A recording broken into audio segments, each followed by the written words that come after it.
औरंगाबादेतल्या राष्ट्रवादीच्या निर्धार मेळाव्यात उपमुख्यमंत्री अजित पवार यांनी राष्ट्रवादीचे नेते आणि कार्यकर्त्यांवर जोरदार टोलेबाजी केली। कामाला लागा, मात्र पक्षाचे अधिकृत उमेदवार पाडण्यासाठी नव्हे।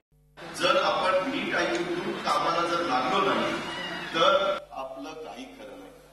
कामाला लागायचं म्हणजे आपल्या माणसाला निवडून आणण्याच्या कामाला लागायचं।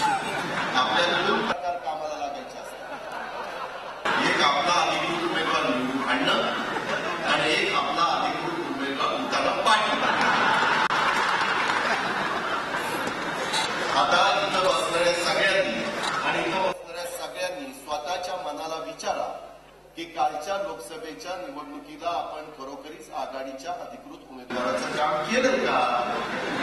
आणि ज्यांनी नसेल केलं त्यांनी खरंच मनापासून करा, तुम्ही राहणार नाही। त्यांनी उभा आहे तुम्ही म्हणाला हे आपल्याला सोडायचं, पण खरंच तुम्हालाच माहिती की आपण काय केलंय, काय दिवे लावले। असलं नका करू, हे कधी ना कधी उघडं पडतं। त्याच्यामध्ये आपल्याला वाटतं आपण लय झाकून ठेवले, पण कुणी वाकून बघितलं तर सगळं उघडं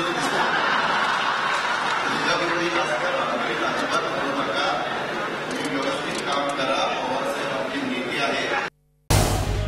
झी 24 तास रहा एक पाऊल पुढे।